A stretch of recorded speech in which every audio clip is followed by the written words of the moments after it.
Hello and welcome to day 19 of the Puro Joshi Advent Calendar here on the channel. My name is Peps and today we are opening another door into the world of Japanese pro wrestling in 2025 as we take a look at a couple of more Puro companies. In this video I will especially focus on All Japan Pro Wrestling and Dragon Gate, but by the end I will talk a little bit about other Puro companies that I followed throughout the year and share my opinion on the year. Let's not waste any more time and start with the video. As I said, the first company I will focus on this video is All Japan Pro Wrestling, and my beginning question that I want to answer for all of you is just how was All Japan in 2025? And I would describe it, if I could describe it in one word, I would say chaotic. And it's not just on screen, it's basically also a thing that just came off screen as well, because everything All Japan did in this year just felt weird. They had a lot going on for them, but also felt like that a lot of them, what they had going on was outside of the ring, with especially the hype overseas going away. And it felt like that they completely fell out of any kind of media discussions in Japan as well, except when it was about some drama that had going on. Of course, the recent example being the entire Yuma Oyagi thing, where he was now suspended for 3 months due to a driving accident that he had without a license. It was like, you're supposed to be the ace of the company kind of thing, or like one of the aces of the companies, or you are supposed to be the ace of the company by now, and you're doing this. It's like silly behavior that nobody really gets, but it seems at least that he's apologetic about it and it feels really bad about it, which he should, because what he did was really dangerous. But that is like something that always came into media, something that happened outside of the ring. Of course, the tragic death that happened earlier the year as well, due to the bus accident with All Japan's tour bus that Taishi Nagao had. Rest in peace at that point. I don't really want to talk too much about it, but that was also something that took a big toll on All Japan's 2025, the perception of it, and especially news coverage on it. Outside of that, I really don't think there was like anything super interesting in their booking or in their matches, anything like that. They had just a normal year with weird, bad PR choices as well. Like, normally I talk about the roster changes and everything like that, and I think a big roster change that they did this year was bringing in this new group around Shotaro Ashino originally, called Havoc, where they introduced Xion, a former NXT wrestler who, nothing against him. He's just a former NXT wrestler who did his stuff. Odyssey, who got fired from WWE after domestic violence allegations. And he makes his grand return to pro wrestling now in All Japan Pro Wrestling. And they are together. So the NXT team are together. They're All Japan World Tag Team Champions and even made it to the World Tag League final undefeated. World League Tag League final, which is like, is that the team you really want to focus on? And they were joined there by Go Shiozaki, who was the big signing All Japan did in the end of 2025. And I'm looking at this and seeing, okay, the backlash that Go Shiozaki got, because it seems like that everyone in Noah hates this guy, and nobody knows why exactly they hate him. But it seems like the way he left Noah, the way he didn't vacate the 0-1 belt, gave him a big backlash from everyone in the company and, of course, in 0-1 as well. The entire media seems to be totally against him, and All Japan's decided, you know what, we will sign you, we will pick you up. And it's something they have done before, when you remember it, in the reaction towards Nakajima back then wasn't that negative, right? But it still feels like a similar way of them just saying, okay, we assigned this former Noah guy and are totally burning the bridge that Noah had. The next thing that also comes to that is what they recently announced for their New Year's show. Have they announced a wrestler who is buffling to even bring in after what happened? But it's, it's pro wrestling. Nobody's really shocked by that. And it's the former wrestler from Pro Wrestling Noah, that was Yasutaka Yano.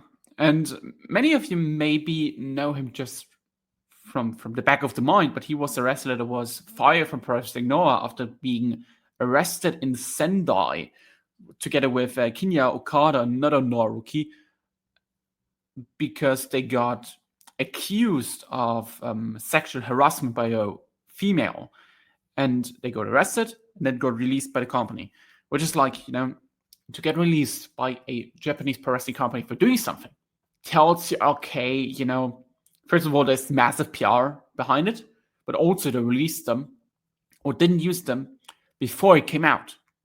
So it felt like, okay, somebody really messed up and Noah decided, no, we don't want you anymore. And that something like that happened needs to say, okay, they likely did that. Yano appeared 6 to 8 months later as Kurama then in Mexico and has been wrestling since. Now he's coming back to Japan, but he's not going back to Noah. He's going back to All Japan. So All Japan not only brought in Odyssey, who got massive PR backlash from especially the overseas crowd. They got in Yoshizaki, who was a massive PR backlash. But also now Kurama was like, is there like no one backstage thinking, okay, what can we do? What can we do that makes sense? No, they are just deciding we're doing exactly the opposite of what is smart. And that is pretty much what sums up All Japan in 2025. Kurama is now going to challenge Atsuki Aoyagi for the junior belt. He's likely going to lose. I don't think he's going to have a big tour, anything like that. But it's like just stupid to even book him in the first place. Am I surprised after everything they did? No, not really. But to me, these PR stunts, bad PR stunts, really sum up what All Japan was in 2025 for me. To talk a little bit more about their product, personally, how I feel about their booking in 2025. Their booking, especially the heavyweight booking, has been heavily built around Jun Saito for the majority of the year. They have decided, okay, Jun Saito wins the belt from Davey Boy Smith Jr. at the last day of 2024, and he is going to dominate 2025. There was talk about, especially early on from Kenta Kobashi, and I also believe from All Japan as well, that they want him to win the overall Tokyo Sports MVP award. Funny enough, they got completely ignored by that because they are idiots and likely fucked up with every post-PR news that they could have gotten. So are we shocked? No, not really. Jun Saito held the belt for 266 days. Defended against Yuma Ansai, Yuma Aoyagi, Kento Miyahara, Rei Saito, Hideki Suzuki, Ryoki Honda, and Yuma Aoyagi before he dropped it then to Kento Miyahara. So he pretty much defeated every single top name in the company. And I gotta give it to All Japan. He feels like a massive deal. When you are seeing Jun Saito, you now think, okay, he's a former Triple Crown champion. And that is something they have done well with him. They have established him at the top of the card. I would personally rank him as the number 2 in the company behind Kento Miyahara. I would put him above Yuma Ansai. I would definitely put him above comedy geek Yuma Aoyagi at the point. And when you just look at the number he drawn, he has done well. Especially what stands out is the number against Rei Saito in their hometown show in Sendai. And Sendai Plaza, where they drew 2,239 tickets, which is like one of the biggest attendances for a non-New Japan crowd in that venue.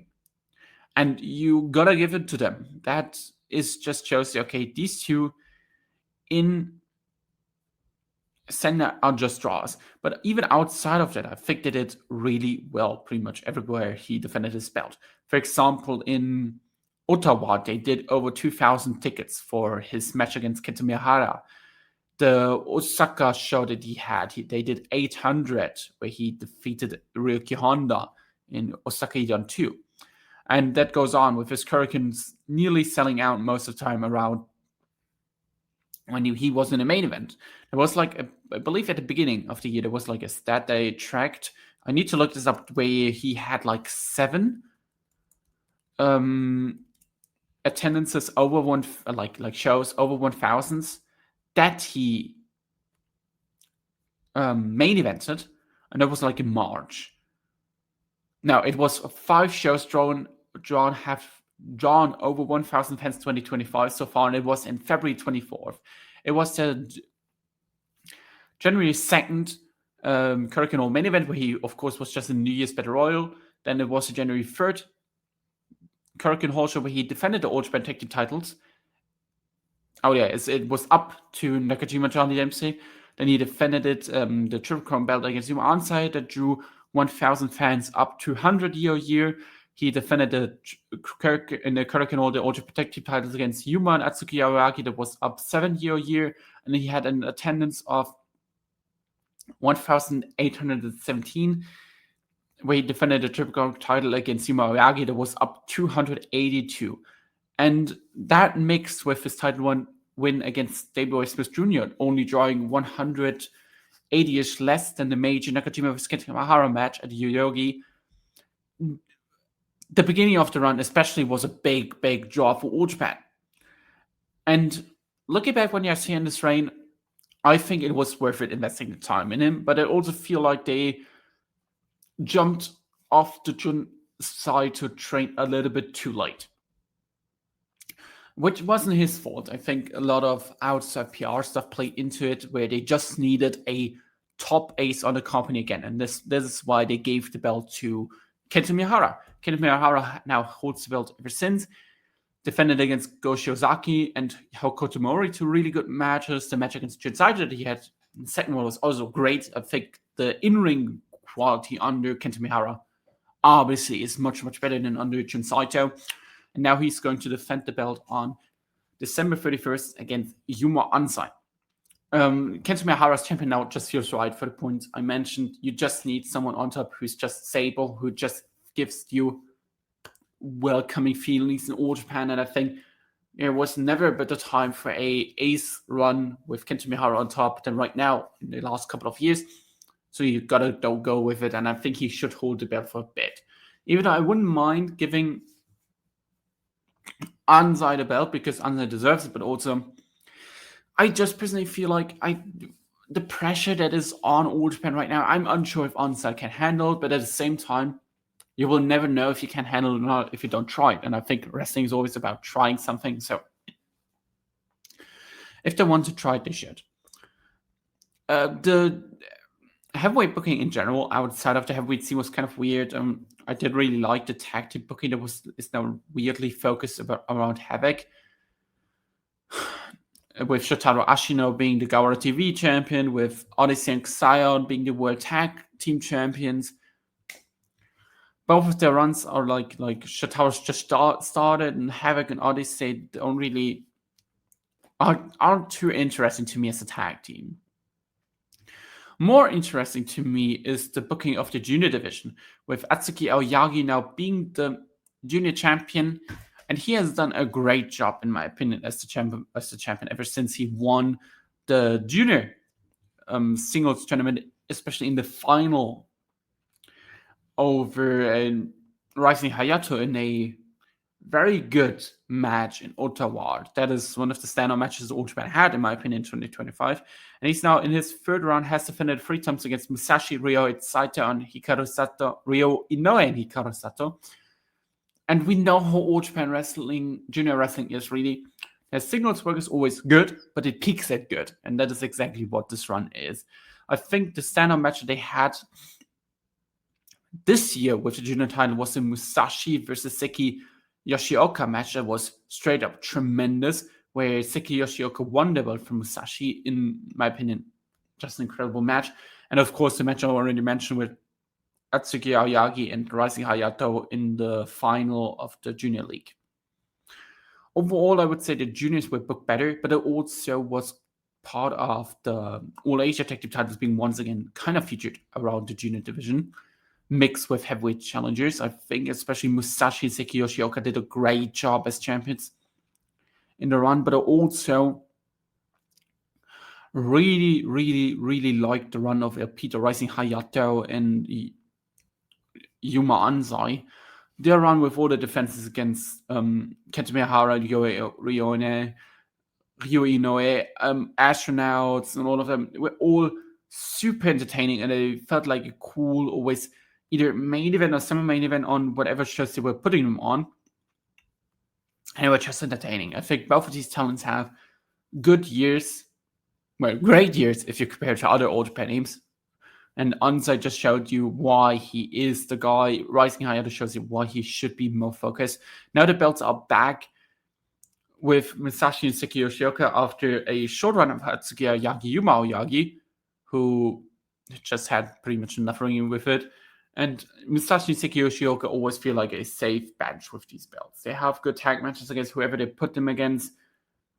And I really enjoy what they're doing. Their defense against Atsuki Aoyagi Rising Ayado was, as an example, really good.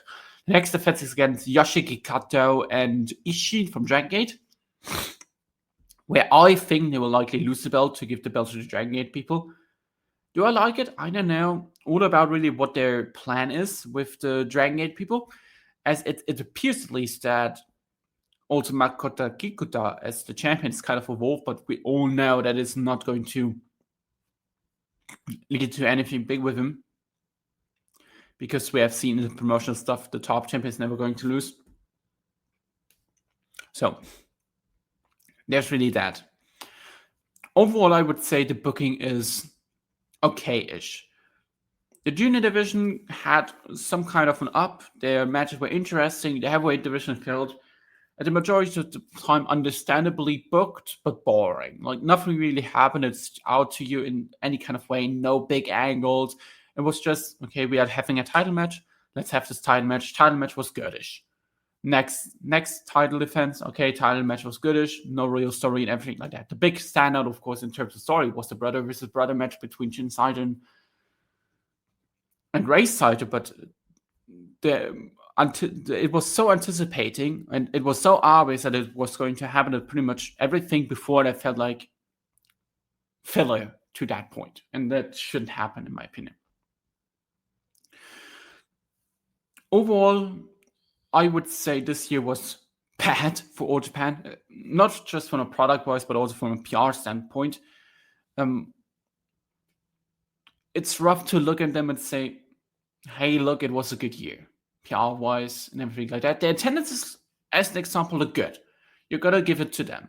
The attendances look good. The Hurricanes are always not as strong as they were last year. They're always around 1,000 to 300-ish, but they really haven't sold out many Hurricanes this year. The only Hurricanes they have sold out, I believe, was the Anniversary Hurricane, which was also, of course, the big Kenta Miyahara as a Goshizaki match that should sell out normally. And I think the tag league find it also like close to a sellout. But the majority of the time they did 1,300-ish, which is, really good still. So don't complain about that. But I think where All Japan really stands out is always outside of Hurricane. The numbers in Osaka, the numbers in Fukuoka, the numbers in Sendai, the numbers anywhere they went were really, really good. I could not only compete with any company on their level, but also with New Japan Pro Wrestling in the majority of the time. And I think that shows you that All Japan has something, and that is always something they had in the last couple of years, that outside of Hurricane and outside of Tokyo, they are still really, really strong. And you got to give it to them. Because in the end, you can't only hold shows in Hurricane Hall, but you also need to hold shows outside of Hurricane. And All Japan sold a lot of tickets there. And it seems like that business-wise, they still lose money based on their thing, based on their finances, which is like obvious because it's All Japan Pro Wrestling. But at least appears to be that there is some kind of upwards with their attendances, and that is a good thing because that is like the only positive they still have when the media, we have seen in the Tokyo Sports Awards, kind of is turning slowly against them. The coverage is getting less, and overseas, even though there isn't really much anyway, but or like much importance to that also, but overseas is also not really much interest in the promotion anymore. It feels like that the promotion solely lives off what they have been trying to establish in the last couple of years, and that's establishing new stars, and that is what they are doing really well. I think no other Puro company has established so many young guys in the top than All Japan has in the last couple of years. Of course, All Japan needed to do that, but other companies needed to as well and didn't achieve it. So in 2026, I think the biggest hope you can have for All Japan really is they somehow find the way to get on the right track again. It will take a time to get the trust back of especially the media, the trust back of fans, and especially getting in newer fans. We've seen it before, but you gotta do it somehow. Is it possible? With the precedent All Japan has, with the departures that All Japan normally has at the end of the year, I don't know. It feels like a shadow of itself. With Suwamada gone, with Tsuchi Ishikawa gone, with Fukuda getting more and more power seemingly, even though he was already president, but it seems like he has now full power. With the comedy elements getting more and more introduced, even though it got a bit better, but it's also still there. I don't know. It's a weird company to look at. I think in 2026 they need to fix a lot, but I wouldn't be shocked if like nothing comes out of it. So there's that, and with that, I would say we move on to the next company, and that is Dragon Gate. Dragon Gate had an interesting year, in my opinion. I'm unsure to how to label it yet, if it was good or not. But the year really has been built around a lot about Shun Skywalker and his character arc, as well as Seabrats and what came out of it, the Tuna Stables. And it's all about, I think, with All Japan, how much you are into Shun Skywalker and what he's doing, and what his, in this case, Madoka Kikuta as the new top heel is doing, how much you like Dragon Gate, because they are dominating all across the cards. I think they are involved in like every single story all the time. The heel stable that is around Madoka Kikuta, but also Shun Skywalker.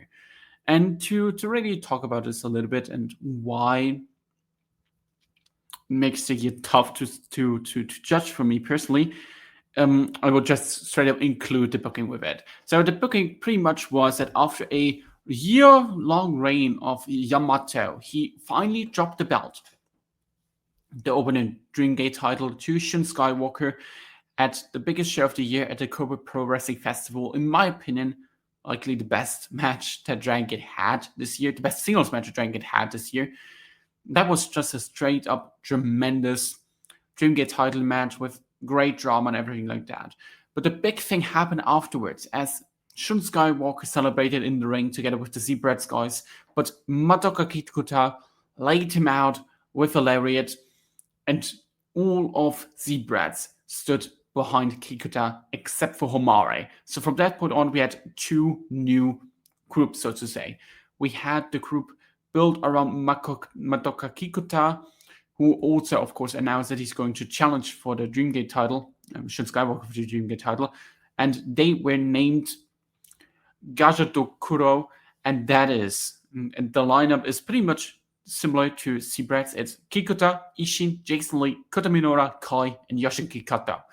On the other side, we had at first Homare and Shun Skywalker, but after a great angle at the show where it seemed like that Gianni Valletta is going to join the former Seabrats guys there, well, the former Seabrats guys, and now he's stable, he turned babyface, and they made the faction Sai Patra.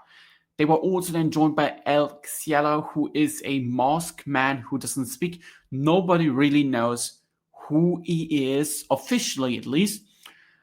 Fans have a clear theory around it that it's TM Revolution, who has been a promising rookie who trained in Mexico, who just came back to Dragon Gate back in 2023 and then got injured, retired, and everything like that. And now might be on his way back to pro wrestling. And he back then was in a feud with Madoka Kikuta a little bit and made a big thing around, okay, you guys are the new generation, but I'm going to destroy all of you. And especially talk to Madoka Kikuta's face when he cut that promo. It was a really strong promo. That guy was pretty much positioned to be the next top guy at that very point. Of course, injury luck sadly postponed that plan. Maybe they're going back to it now as he's the next challenger. Shun Skywalker then, of course, to get to Kikuta's run, he defended it against Kikuta. Kikuta won the belt. And that is where my problem with All Japan's booking, with Dragon Gate's booking, really starts.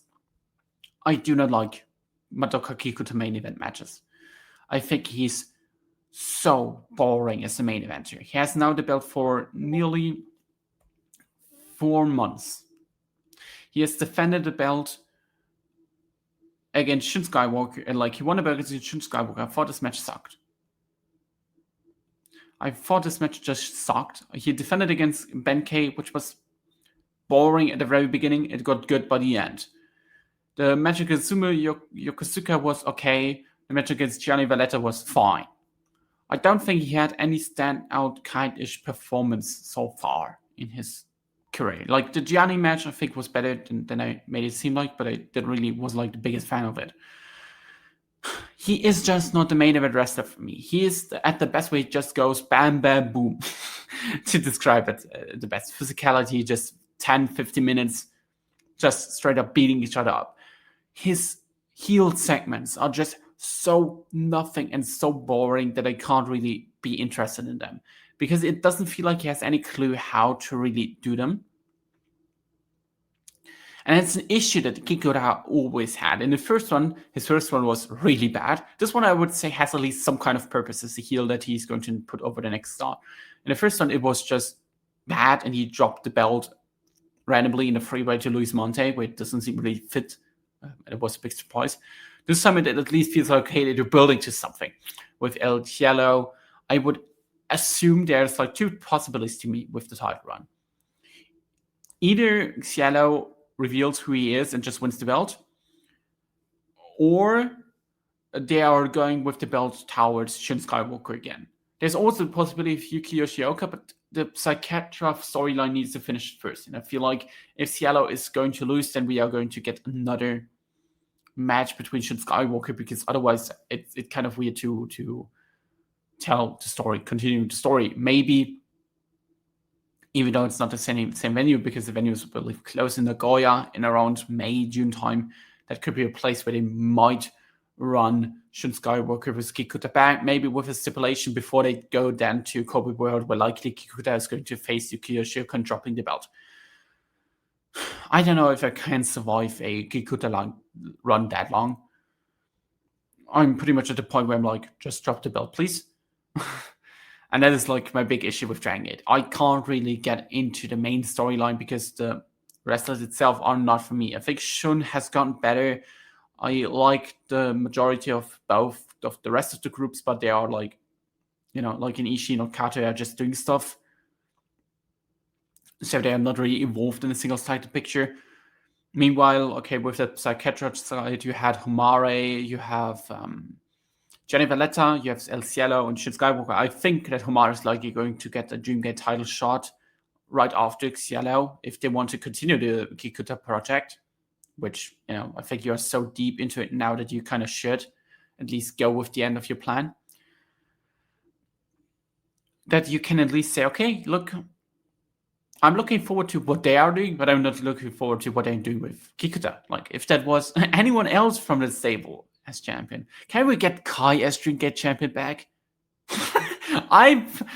Kai, get back out of no more comedy for you. You are going to wrestle him next main events, please.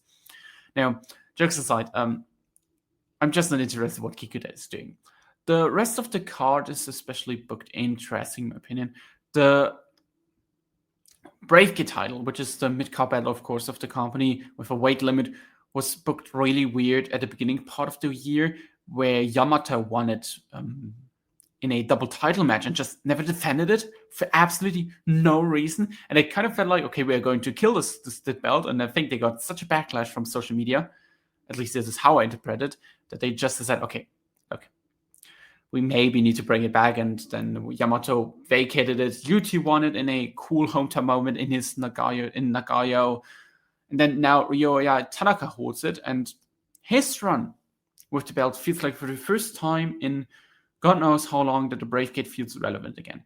His defenses all are at least good. I especially enjoyed his match against Jackie Kamai and Flamita. They were really good. His match against Jun Masaoka on the Boyden show. Maybe 5 people have watched it. That was really, really good as well. They really tried to make Ryoka Tanaka a big thing here with the title run. It's exactly what you need with this title run, because you have your main event scene set, with the young guys built around Shinskywalker, Madoka Kikuta. Benkei always can come in. A Strong Machine J, for example. They have your future laid out for the world title that they can go for another 2 years. So these names like Tanaka and all of them need something to do. And I think the Brave Gate getting some relevant shine again helps that a lot.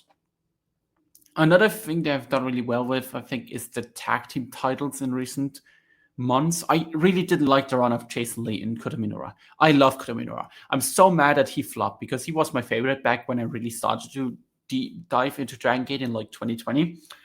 And he developed into, sadly, a geek because he is not it. And he has shown he's not it, sadly. He reminds me of just a lot of failed ace that supposed to be ace starts. He's Shota Umino if they turned him heel, to be completely honest with you. Their run that they had was okay, nothing really too interesting. I think they wasted a lot of momentum with it, but ever since they dropped the belts have gotten more shine again.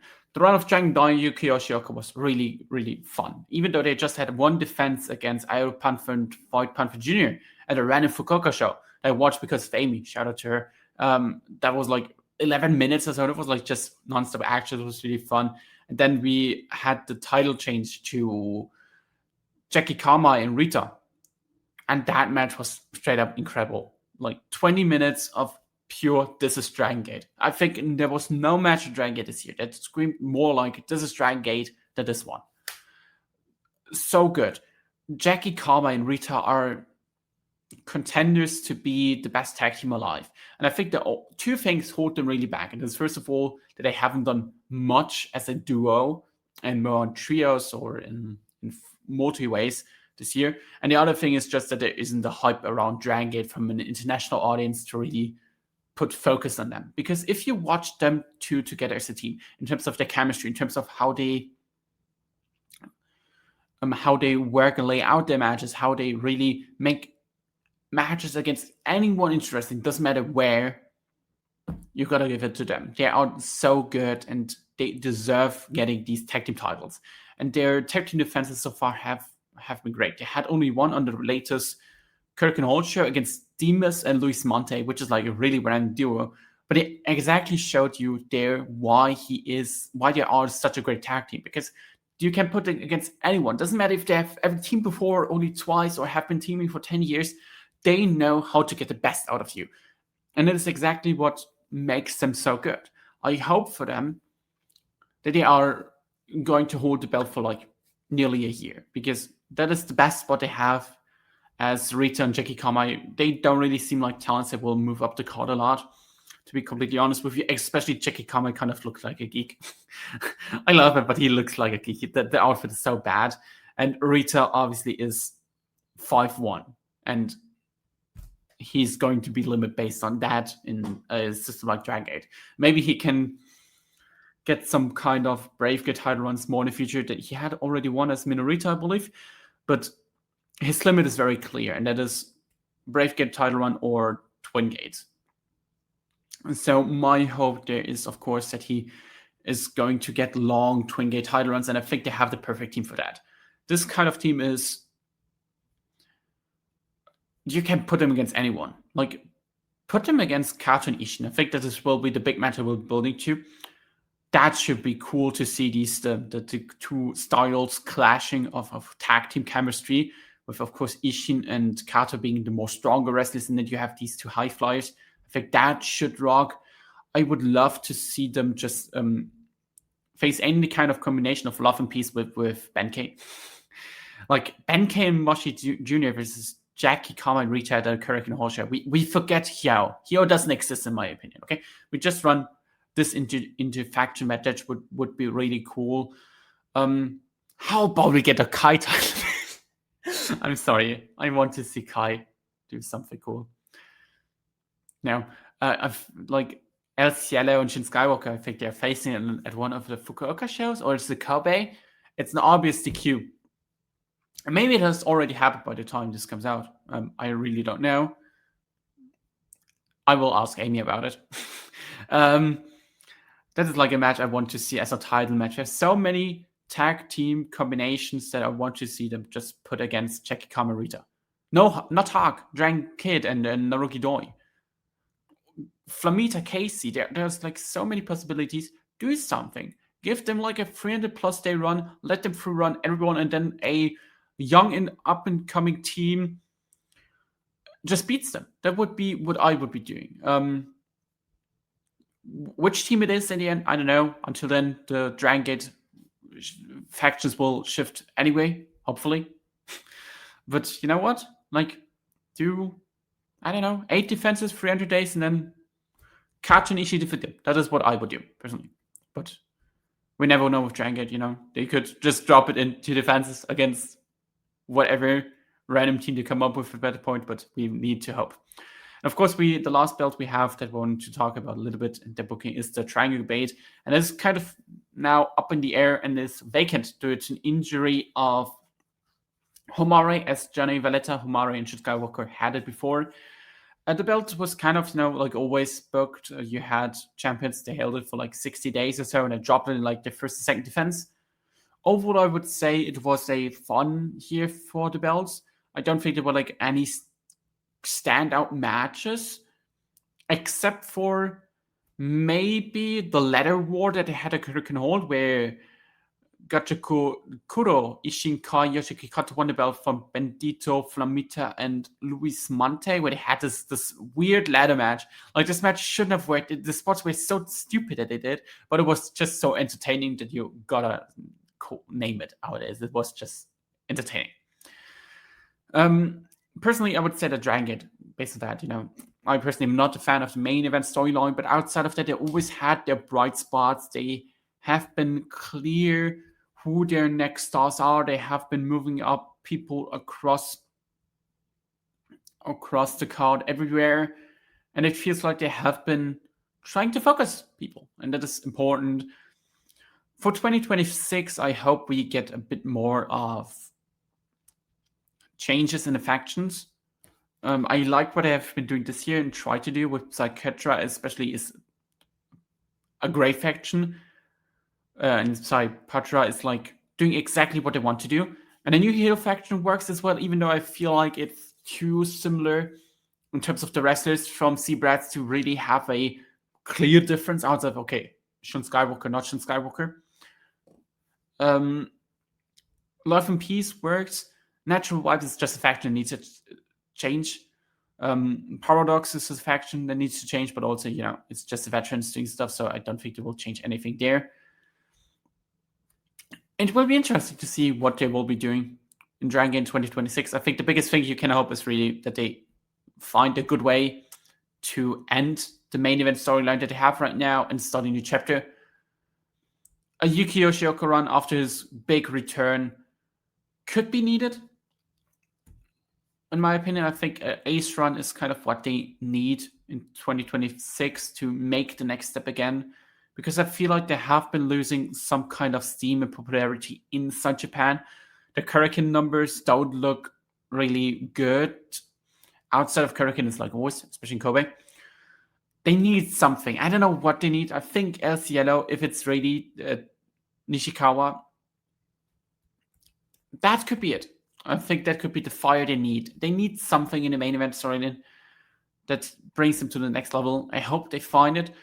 I personally can't give you the solution for that outside of the two I mentioned, Nishikawa and Yuki, but alone from that, it doesn't work. Anyway, they need the booking behind it, everything like that. A good idea. Let's hope. Let's hope for Dragon Gate, because I think Dragon Gate, when it's at its best, is a very entertaining company. When it's not at its best, it's Dragon Gate. I think they had, especially last couple of years, just years of being solid to goodish at best. And in 2026, I hope they have a great year again, because they have pretty much everything set up in terms of like what they have in the roster, the young guys and everything like that, to have a great next 5 years. They just need to back that up with good booking and performances by the wrestlers and the booking team. With that, I would say we talk a little bit about some more companies that I've watched and talk, it's not going to be much. Interesting one always is 01. I've they have been really weird this year, right? They had done this split from Tochigi Pro with Masato Tanaka, then they had this stuff with Go Shiozaki going on, and it's unclear what belongs to which company, which belt belongs to which company, and everything like that. Their shows have been, what I've seen, at least okayish at best, to be completely honest with you. The Hurricane also that had recently was good as an example, and the only real standout they have, and that is something they need to go against, is Hayabusa, or the second generation of Hayabusa, whoever they put under the mask. He needs to be the big hit that All Japan had. They had over 1,200 people at Hurricane Hallshire for his main event against Katakumi, and a very good match. Hayabusa needs to be the guy that they strap up and give him the world. And I think they have realized that. The world champion right now is Masato Tanaka, who won the belt for Atsushi Kotoge in a good match on the same show. And it's very obvious that this is going to be the big match for 2025. Tanaka vs. Hayabusa. They had the match before, a 30-minute time limit draw, so Hayabusa hasn't defeated Tanaka yet, and I think that will be the end goal for the 2026. The year, it's 0-1. What can I say? The year is as good as 0-1 years can go in and get, and that's like a solid 4 out of 10. Another company I want to quickly talk about, because it's weird, it's Glade. What a weird year they had. The biggest show of the year was sold by Shima doing an angle, I believe in this company. And I was like, okay, I guess it was there to sell tickets. And when Yokohama Buntai sold an astonishing 700 free tickets, and people who have seen the attendance images, I'm pretty sure there were more than 500 people in here. And it's a venue other promotions draw 2,000 people plus in. This company is just alive because they don't want to give up on it. Otherwise, this promotion would have been dead long ago. It's so bleak. Nakajima's champion isn't working at all, so he dropped the belt to Elineman, who is now the champion, who doesn't work as champion anyway, because nobody in this company works as champion. I don't know if they have realized that. Nakajima is just feels like a big thing in this company, but also only in this company. This guy feels like a complete geek aside of that. He holds the limited UWF belt, defends the belt, but like nothing he does matters. Nobody can name a single Nakajima match this year because nobody bothered enough to check out Glade. And I think Glade noticed that. They have started to put their stuff behind a paywall this year, and beginning next year they are stopping that. What a shocking surprise, right? What a shocking surprise. So it would likely go back to YouTube where people can watch it, and the big angle for the year-end show is going to be Elineman defending the title against TJP.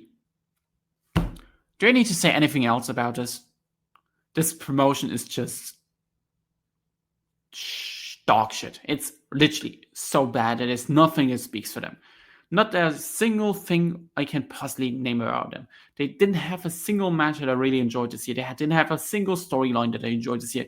Not a single title was booked well. And they also had all this backstage drama stuff with Issei apparently just scamming the company for ungodly reason.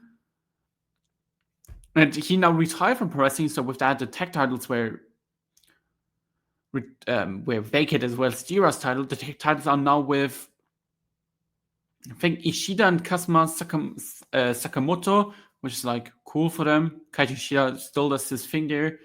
He is really successful there, I guess, but also it doesn't really matter what he's doing there because it's Glade. No one cares. I could make stuff up right now, and the majority of people listening to this would just need to believe me because nobody can fact check it because nobody is watching the shows outside of me sometimes because I'm insane. So yeah, Glade, I will drop it likely in 2026. I'm just done with the promotion, but I wanted to quickly mention it. Otherwise, I have watched a little bit Osaka Pro. I think they had a solid year. Their stuff is always easy to watch being on YouTube.